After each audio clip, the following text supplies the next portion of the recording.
Welcome to the Teach Joyfully podcast, where we talk about all things elementary teaching with some mom stuff thrown in. I'm Lisa Burns, a teacher success coach, veteran elementary teacher, and mom of 5. I'll be your host. Thanks for joining me today. Are you having trouble with classroom management? Well, I have to say, this time of year, that is a common problem. We're all just a little bit tired, a little frayed around the edges, including our students. And so classroom management sometimes starts unraveling just a little bit. And sometimes we make some decisions that we regret when students misbehave in our classroom. Nothing horrible, just enough to kind of help things unravel a little bit more. I have to say, I've done it. We've all done it. We're not perfect. We're human, right? We're going to make mistakes. It's okay. Learning to manage a whole classroom full of kids and all the personalities that go with them and all the emotions and feelings that come up all day long is not easy. But we make that effort every single day, don't we? And especially, we try to learn from our mistakes and hopefully get better along the way. Here's the thing about classroom management. There are times when we are making the problems worse without even knowing it. I've done it, so I tell you it's true. So today I have 7 ways that you might be unintentionally reinforcing poor classroom behavior. And if you can fix that, your classroom management will start to come back together again. The first way is not training students in your expectations for how to actually go to timeout. If you're sending students to timeout and you've never actually trained them in how to go to timeout, when they're starting to feel a little frayed and worn around the edges and a little tired of all the togetherness, they can go to timeout in ways that are quite disruptive or even refuse to go to timeout. This is something that you have to train students in so that when life starts getting rough, it's an automatic habit and it doesn't become a problem. Students need to know the purpose of timeout, what it is you expect for them to do while they're there. They need to know what it is that they did wrong. And then they need to know exactly how to walk over to timeout without disrupting the entire class. Because there is nothing like a student stomping across the room shouting to disrupt your classroom. Am I right? The next way that we might be going wrong and not even knowing it is by negotiating or arguing with students. Negotiating and arguing are traps. Don't go there. Keep your sense of humor. Have a power phrase, something that you say every single time, and your students know that you mean business, and they also know you're not going to engage. Just don't engage. But you need to have a plan for that before those situations come up, because if you don't, it's really easy to get into negotiating and arguing. And then in the middle of it, as those words are coming out of your mouth, you're looking at yourself thinking, why am I doing this? But now you're in the middle of it in front of the entire class. My next tip is breaking your own rules and not holding the line consistently. It's really easy to get tired this time of year, and consistency is everything, as we know in classroom management. What does that look like? Well, here's an example. Imagine you're in your classroom and kids have their hands raised, ready to answer, and a student shouts out, their answer is perfect, you accept it not even thinking, and you move on. What did you just do?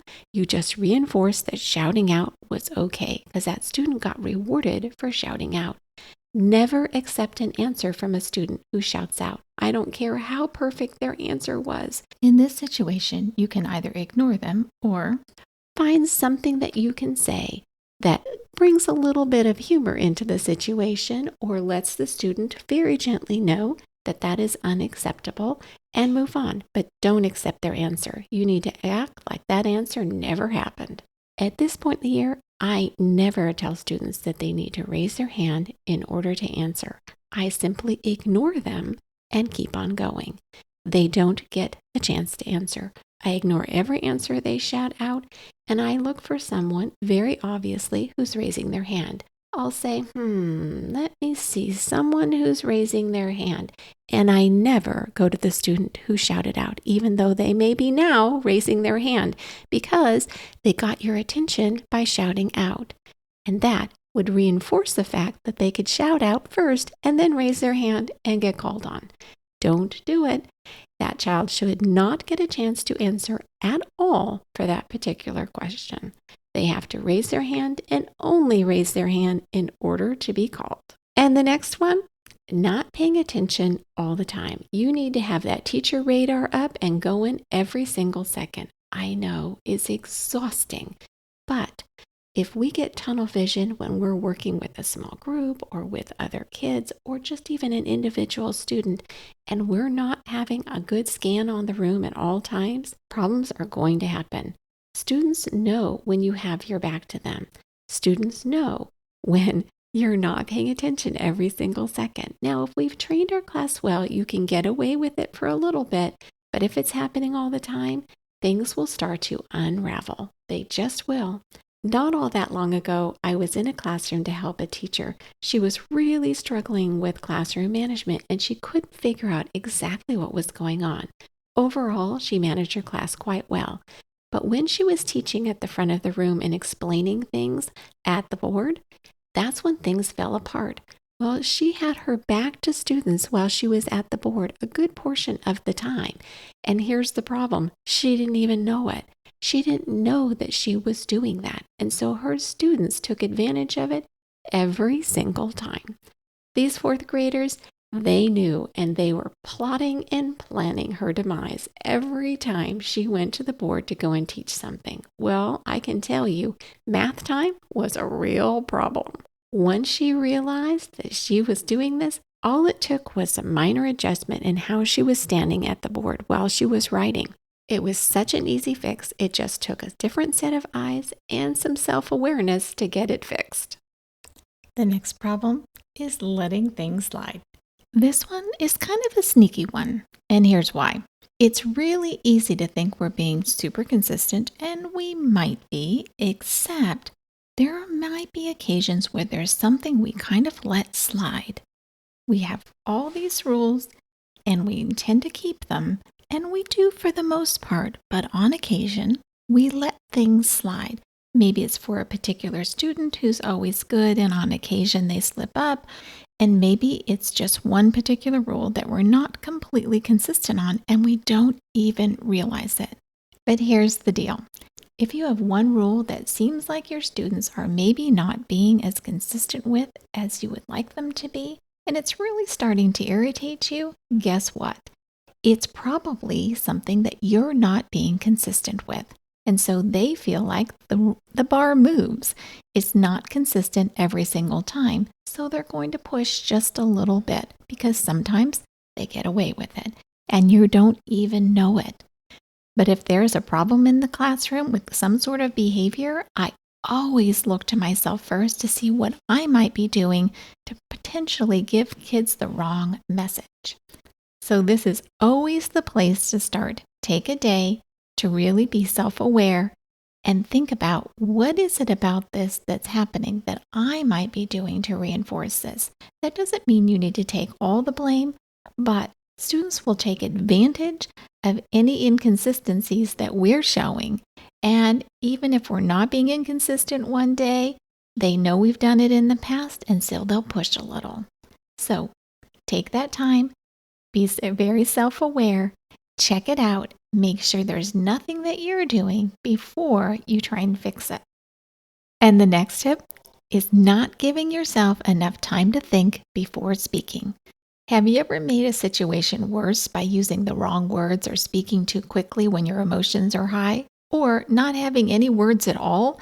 Sometimes you just stand there thinking, I don't even know what to say, right? It happens. You can be in one camp or the other, and maybe it's different depending on the situation. This is why I use a power phrase. I have something I say every single time to my students so they know that this isn't right, it needs to stop, and I'll deal with it in a minute. That gives me time to think and process and really decide very carefully what my words to the student will be. I have a free worksheet for this. I'll include it in the show notes. It's super easy. You can do it too. So what does a power phrase sound like? Well, if you've listened here before, you've heard it before, but just in case you're new, it might sound like this. Oh, that was a really unfortunate choice. Go to timeout and I'll be with you in a minute. And that's it. It's really simple. I am being very clear about what my expectation is, about where they're supposed to go and what they're supposed to do. And let them know that we'll be talking in just a minute. They know what to do in timeout. I've already trained my students. They know exactly what to do. And while they're waiting for me, they're going to be ready for a conversation. And my last tip is not having students apologize. Now, apologies can be tricky because students apologize all the time. Sorry, right? But that's not an apology, is it? They're not even sorry. There's nothing about that says I'm actually sorry, and everybody knows it. But my kids will tell you, and my students will tell you, that feeling guilty when we've actually done something wrong is real and powerful and can be good. Developing a conscience is a good thing. We don't want to be holding ourselves accountable for something long after it's forgiven. We need to learn to let it go. I don't believe in feeling guilty forever or long periods of time. But in the moment, it's very powerful because it can inspire us to go back and do the right thing. And that is a good thing. So having students apologize is really important. But we can't just tell them to apologize. We need to give them the words and the formula for an apology. And I even have a worksheet for that. Yep, I do. I know you're shocked, but this is really important. Students need to say what they're sorry for doing, take accountability for it, and explain how they'll behave differently in the future. These are all important pieces. If a student can't do all those things, they're not sorry. So what does a powerful apology sound like? And a powerful apology would sound like this. I'm sorry for hitting you. I was wrong. The next time I'm angry with you, I will take a breath and I will use my words to tell you how I'm feeling. And if you're not listening, then I will go and ask for help. If a child can do that, not only is the right been wrong to the best that it can be, but everyone can usually let it go and move forward and not be holding grudges for days and weeks later. I remember my mom telling me the story about when she was a Girl Scout leader and I was in Girl Scouts. Oh, I don't know. I was quite young still. And we all were sitting in a circle and doing a craft. And the glue would go partway around the circle and then turn around and come back, but it would never make it all the way around the circle. She finally figured out that there were several girls that simply weren't speaking to each other because somebody had told somebody something and it was 2 weeks ago and they were still mad. Well, giving students a way to apologize that not only accepts responsibility, but also helps them formulate a plan for the next time really is powerful enough to let everyone let it go so they can keep on moving on. And that is what we want. We don't want all those grudges that disrupt everything in our classroom for days and weeks and months, because it can happen. So it's time to take some action. All right, so a quick recap. Take the time to train your students in how to go to timeout and what they're supposed to be doing while they're there. Grab my power phrase worksheet if you don't already have it. Then you'll have your words ready and you'll never be at a loss for words when your students shock or surprise you with their behavior. When things aren't going well, really pay attention to yourself for a couple of days. You can even create a checklist of all your rules and expectations and see how you're doing. Are you upholding them evenly and fairly? Are you breaking your own rules? Are you letting things slide? If there's anything that you're not being consistent on, or maybe you can find a trouble spot that you need to train your students better, now's the time to do it.